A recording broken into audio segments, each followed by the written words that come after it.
Have you ever worked late at night, all alone, when something doesn't feel quite right? The kind of feeling that creeps up your spine like someone is watching you, but you're sure there's no one there? Tonight, you're about to hear 3 real stories of people who thought they were alone, only to discover something far darker lurking in the shadows. These aren't just ghost stories. This is what happens when the night shift becomes a nightmare. Stay with us if you dare. But before we get started, here's something strange. Most viewers make one huge mistake. They leave without subscribing. Don't be one of them. Hit that subscribe button now, because tonight's journey into the darkness is just the beginning. These stories are only going to get more terrifying, and trust me, you won't want to miss what's coming next. The office was a cavern of silence, pierced only by the low, steady hum of the fluorescent lights hanging overhead. Jenna moved carefully through the rows of empty desks, her footsteps muffled against the cold, worn carpet. It was well past midnight, and the world outside seemed to have slipped into a deep, unforgiving sleep. But here, inside these walls, the night was far from peaceful. She rubbed her arms, the chill in the air more than just the building's failing heat. Her fingers grazed the edges of scattered papers as she tidied up, the dull buzz of the lights seeming to grow louder, filling the space around her. The quiet was so complete that it pressed against her ears, until a faint, almost imperceptible whisper broke the stillness. At first, Jenna thought it was the wind sneaking through the cracked window, or maybe her own imagination playing tricks on her after hours of solitude. The whisper was soft, so delicate she had to strain to catch it. Then she paused, heart quickening. It wasn't just a whisper, it was a voice, calling her name, quietly, urgently. Jenna, her breath caught in her throat. She scanned the room, eyes darting from shadow to shadow, but the empty desks stared back at her like ghostly sentinels. No one else was here. She told herself it was a prank, maybe a co-worker hiding somewhere, waiting to jump out and startle her. But as she moved from cubicle to cubicle, her voice searching the empty halls, there was no reply. No laughter, no footsteps. The whispers grew louder, twisting through the air like tendrils of cold mist, circling her with words only half heard. Yet, whenever she turned to look, the space was vacant. No sign of anyone or anything, just the flickering shadows cast by the unsteady fluorescent bulbs. Jenna's pulse hammered in her ears as the unsettling feeling settled in. She was not alone. But whatever was with her, it wasn't something she could see. The whispers no longer lingered at the edge of Jenna's hearing. They spilled into the silence, thick and heavy, curling around her like smoke. They slithered down the empty hallways and brushed past the cold walls, growing louder with every passing moment. The gentle, almost hesitant voice that had called her name before was now a chorus, multiple whispers overlapping, whispering not just her name, but words she couldn't quite understand. The air itself seemed to pulse with the sound, and then came the footsteps. Soft, distant, echoing hollowly down the tiled corridors. Jenna froze, every nerve screaming. Her breath hitched, sharp and shallow. The footsteps stopped. For a moment, the building was silent again, suffocating in its stillness, as if it was holding its breath. Then they came again, closer this time, each step measured, deliberate, but no one appeared. The halls were as empty as before, no figures darting in or out of view. Just the echo of footsteps that vanished before they reached her. Her heart pounding, Jenna stumbled toward the security room. The dim glow of monitors cast eerie shadows on the walls, the flickering images like ghostly eyes watching her back. She frantically toggled between camera feeds. The reception, the conference rooms, the stairwells, every corner of the building lay deserted. Not a single sign of life. And yet she could still hear it. That breath, a ragged, desperate exhale, as close as if someone was standing right behind her.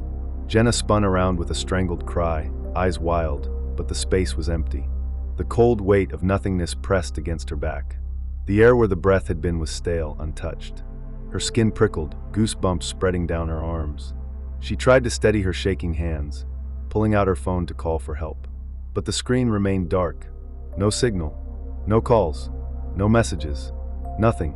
Suddenly, the fluorescent lights overhead began to flicker erratically, bathing the office in stuttering bursts of light and shadow. Each flash distorted the shapes around her, walls stretching impossibly long, chairs twisting into grotesque silhouettes. The shadows grew thick and heavy, creeping along the floor like living things. Jenna's eyes darted nervously to the corners of the room, where darkness pooled deeper than it should. Shapes shimmered just beyond sight, shifting and coiling. She could almost feel them pressing closer, as if the very shadows were alive, hungry, watching. Her breath came faster now, shallow and ragged. Every instinct screamed at her to run, to escape the creeping dread that filled the air. But the building felt like a trap, its corridors folding inwards, closing the exits she knew so well. Another whisper floated past her ear, colder and sharper this time. "Jenna!" The voice wasn't pleading anymore. It was demanding. Frozen in place, Jenna's vision blurred with tears as panic welled up inside her. The silence shattered with a sudden, piercing screech, a high, agonized wail that echoed through the empty halls, shaking the walls. She stumbled back toward the door, only to find it slammed shut, locking tight with a chilling finality. The flickering lights dimmed to near darkness, leaving her surrounded by oppressive blackness and the unrelenting whispers that promised she wasn't alone. Not really. Jenna's eyes darted wildly, scanning the dim corners of the office where the flickering lights barely reached. That's when she saw it, something moving in the shadows. Not the usual play of light or a trick of her tired mind, but a shape, dark and shifting, independent of any light source. It slithered just beyond her peripheral vision, a black smear that seemed to breathe with a life of its own. Her heart slammed against her ribs as a cold dread rooted her to the spot. The whispering voices turned into silent screams inside her head, and every instinct screamed at her to run. But the figure, no, the thing, moved closer, gliding without sound, bending the darkness around it like a cloak. Panic surged like a flood, and Jenna sprinted toward the storage room.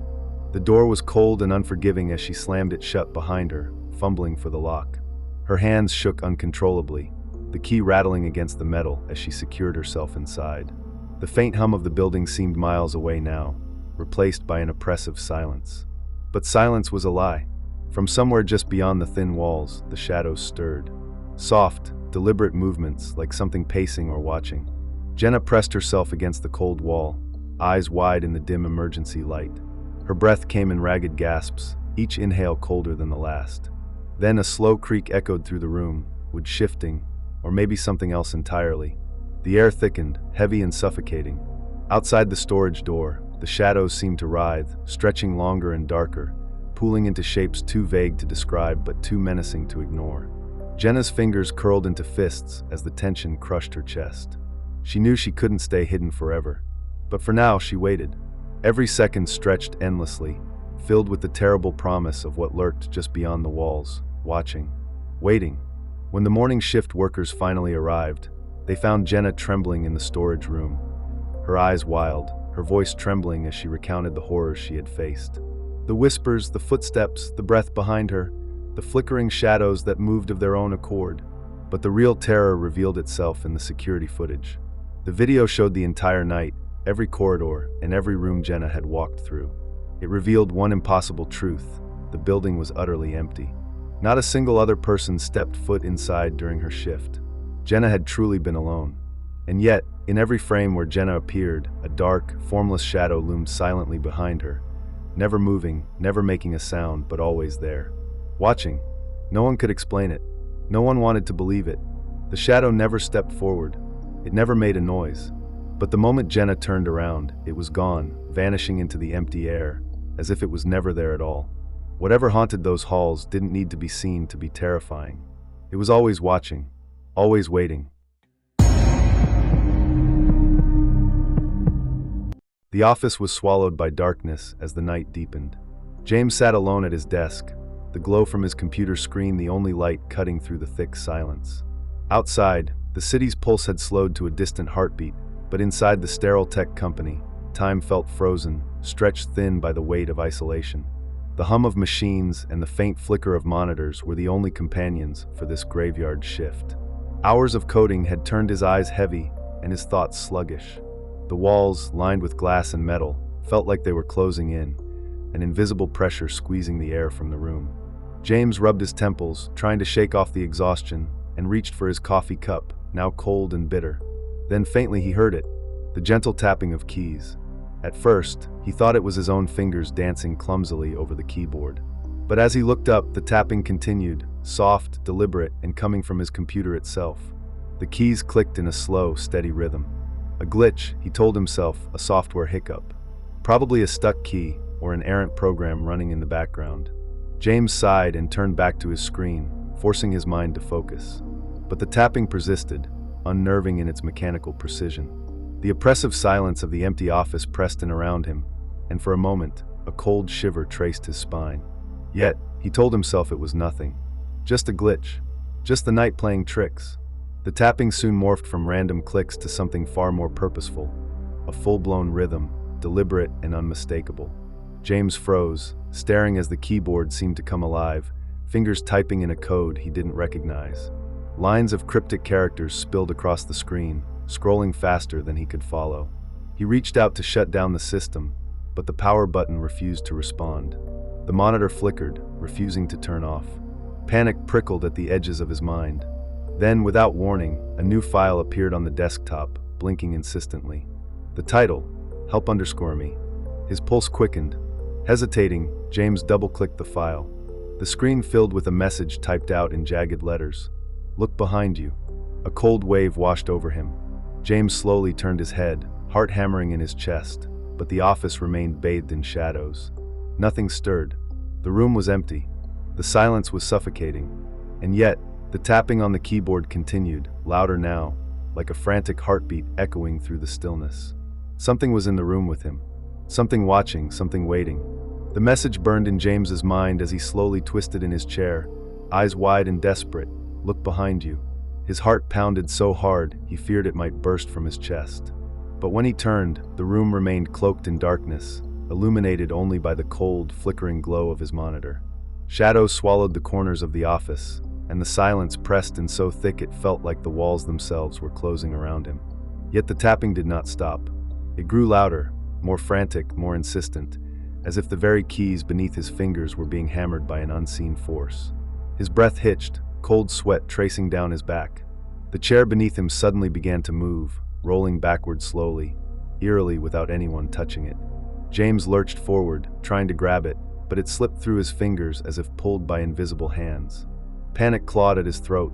He sprang to his feet, heart racing wildly, and moved toward the exit. But as he reached for the door handle, a sharp click echoed through the silence. The door locked itself with an unforgiving finality. He rattled the handle, banging against the cold metal, but it wouldn't budge. His eyes darted around, searching for another way out, a window, anything. But the familiar office had twisted into something unrecognizable. The walls seemed to stretch and shift, corridors elongating, folding into themselves like a nightmare maze. The layout he knew so well warped into a labyrinth designed to trap him. With every step, the tapping on his keyboard echoed louder, like a heartbeat syncing with his terror. The building itself seemed alive, mocking his attempts to escape. The lights flickered wildly, throwing grotesque shadows that danced just beyond his sight. James realized with a sinking horror that he was no longer just a man working late. He was a prisoner, lost in a place that was not entirely real, trapped in a nightmare that refused to end. And whatever was behind the tapping was closing in. When the first rays of dawn crept through the office windows, the morning shift arrived to an unnerving scene. James was found slumped over his desk, unmoving, his skin pale as the harsh fluorescent light that flickered overhead. His fingers still rested lightly on the keyboard, frozen mid-gesture as if caught between worlds. The computer screen glowed softly, displaying one final, chilling message in stark, jagged letters. "You shouldn't have ignored us." The words seemed to hang in the stale morning air, heavy with a warning and a silent threat. The authorities and security personnel scoured the footage to understand what had happened during the night. The cameras revealed a haunting truth that no one could explain. James wasn't alone, but there was no visible figure beside him, no intruder, no shadowy presence. Yet, the recordings showed James speaking, whispering, arguing, even pleading with someone unseen. The voices weren't coming from any device or person. Instead, they seemed to seep from the very walls themselves, soft, distorted murmurs echoing through the empty corridors like ancient whispers carried on the wind. The cameras caught the subtle shifting of air around him, like an invisible presence moving just out of sight. Witnesses who reviewed the footage said James's expressions twisted from confusion to terror, as if trapped in a conversation with something that defied reality. No one could hear the voices, but the fear in his eyes was unmistakable. When the night shift ended, James hadn't just been working late. He'd been drawn into something older and darker, a force that lurked beneath the surface of the building itself, waiting patiently for someone foolish enough to ignore its warning. And in that final message on the screen lay a truth no one dared to forget. Some things don't just watch you from the shadows, they wait for you to hear them. And if you don't listen, they come for you. The old office building stood like a forgotten relic against the night sky, its windows dark and hollow like vacant eyes staring into the abyss. Nathan pulled his coat tighter around himself as he pushed open the heavy glass doors, the faint scent of dust and something far older curling in the stale air. The faded linoleum floors creaked beneath his boots as he stepped inside, the echoes swallowing his footsteps like whispers lost in time. This building had a reputation. Whispered rumors passed down among employees about strange noises, unexplained shadows, and an unease that settled deep into the bones of anyone who worked the late shift. But Nathan wasn't one to believe in ghost stories. Haunted or not, this was just another job, another night spent staring at screens and shuffling papers until dawn. He made his way to his office on the 3rd floor, the fluorescent lights above flickering briefly as he settled in. The quick stutter of light was almost imperceptible, like the flutter of a dying heartbeat. Nathan shrugged it off. Old buildings had old wiring, after all, nothing more than a minor power glitch. The quiet was thick, heavy like a blanket pressed too tightly. Only a few other night workers dotted the floors above and below, but their presence was barely felt. The stillness seemed to cling to Nathan, pressing in through the cracked windows and settling in the corners of the room. He flicked on his desk lamp, the warm glow cutting through the shadows. Yet even as the light spread, the darkness seemed to hold its breath, waiting. Nathan sat down, drawing his chair closer to the desk. The silence was almost comforting at first, but beneath it lay something else, a tension, a feeling that he was no longer alone, that something unseen watched from the edges of his vision. For now, the flickering light was just a flicker. But Nathan couldn't shake the creeping sensation that the night was far from over, and that the building's secrets were just beginning to stir. The flickering of the lights, once a brief annoyance, now pulsed with a frantic urgency. The fluorescent bulbs overhead buzzed and sparked, casting erratic shadows that danced and twisted across the cracked walls. A faint electrical crackle hummed through the air, a sharp, static-laced sound that gnawed at the edges of Nathan's nerves. It was as if the very wiring in the building was alive, thrumming with some restless, malevolent energy. The silence fractured by distant creaks and groans, the building settling, or something far more sinister shifting within its bones. The heavy metal doors along the hallway moaned open and shut with a slow, deliberate rhythm, as though pushed by invisible hands. Then came the laughter, faint, echoing, playful yet twisted. It floated on the stale air, slipping through the vents and wrapping around Nathan like a cold, mocking embrace. Every instinct screamed at him to leave, but curiosity rooted him to the spot. He forced himself to stand, his footsteps tentative and uneven as he began to move through the darkened floor.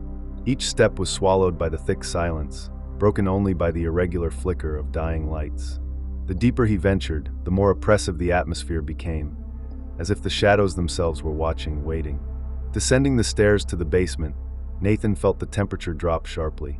The darkness here was different, thicker, heavier, swallowing the faint beam of his flashlight. The hum of electricity faded into silence, replaced by a heavy stillness that pressed down on his chest. His breath came shallow and quick. Then, from the edges of his vision, shapes began to emerge, shadowy figures flickering in and out of sight. They moved with unnatural grace, gliding through the darkness like smoke, their forms indistinct but undeniably human. Faces blurred and twisted, features shifting like smoke caught in a cold wind. The laughter grew louder, more frenzied, echoing off the concrete walls as the shadows circled Nathan, closing in with slow, deliberate intent. The cold fingers of dread wrapped around him, and he realized he was no longer alone in the darkness. Something ancient and hungry had been waiting for him all along. The shadows thickened around Nathan like a living fog, swirling and curling with unnatural purpose. Their edges blurred and wavered as if caught between worlds, neither fully here nor gone. From their depths came whispers, soft, urgent, and maddeningly unintelligible. The voices wove together in a dissonant chorus, speaking in languages long lost to time, their meaning buried beneath layers of darkness and dread. It was a sound that burrowed into the mind, scraping at sanity with invisible claws. Nathan's breath hitched, his heart pounding in his chest as the figures closed in. Their faces began to twist and contort, melting from vague shadows into grotesque visages that seemed ripped from nightmares. Eyes sunken and hollow, mouths stretched in silent screams, and features warped as if reflecting some unspeakable torment. They leaned closer, their twisted expressions filled with a hunger that pierced the cold air. Desperation surged through Nathan as he turned to flee, but the basement door slammed shut with a bone-jarring thud. He lunged toward it, pounding on the cold metal, but the door wouldn't budge. It was jammed, locked by some invisible force. Panic clawed at his throat, thick and suffocating. He stumbled back into the darkness, the shadowy figures closing the circle around him. The walls seemed to pulse with a life of their own, the cold seeping into his bones as the whispers rose in intensity. They spoke faster now, their voices overlapping in a cacophony of forgotten curses and broken prayers. Nathan's vision blurred, every instinct screaming that he was trapped, caught in a nightmare with no escape. The shadows pressed closer, their twisted faces mere inches from his own, and the last shred of hope drained from his eyes.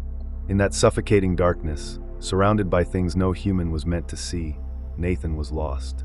When the morning shift arrived, the office was eerily pristine, every desk untouched, every paper in place, as if the night had passed without incident. The only sign that something was wrong was the relentless flickering of the overhead lights, casting long, jittery shadows that danced across the walls like restless spirits refusing to settle. The janitor, an old man with eyes that seemed to have seen too much, shook his head when asked about Nathan. "He vanished," he said quietly, voice heavy with unspoken fear. "Gone without a trace. Never seen him leave. Some say the building took him." Curious, the staff reviewed the security footage, hoping for answers that would ease their growing dread. The grainy video showed Nathan walking purposefully toward the basement entrance, pausing as if drawn by some unseen force. His eyes locked on the dark stairwell below, vacant and unfathomable. Then, in an instant, a sudden flash of blinding light, so bright it momentarily overwhelmed the cameras. When it faded, Nathan was gone. No footsteps retreating, no hurried escapes, just an empty stairwell swallowing the silence. The building returned to its usual quiet after that, but something lingered, an unseen presence in the flickering lights, a breath on the back of anyone who dared to work late. Nathan's disappearance became a whispered warning, a dark secret shared among the few who knew the truth. And somewhere, in the depths below, the shadows wait, waiting for the next soul to wander too far into the darkness. As the shadows settle and the first light of day creeps through the windows, remember this: night shifts are not just about working late, they're about facing the unknown when the world sleeps. When you're alone in those silent halls, surrounded by flickering lights and whispering shadows, the question isn't whether you're truly alone. It's whether whatever's watching is patient enough to wait. What would you do if you found yourself trapped in a place like this? Would you run as fast as your legs could carry you, or would you stay and face the darkness? Let me know your thoughts down in the comments. Have you ever experienced something you can't explain during a night shift? Share your story, because sometimes the scariest tales are the ones that are real. Don't forget to like, subscribe, and hit the bell icon so you never miss a chance to step into the shadows with us. Until next time, keep your lights on and watch your back.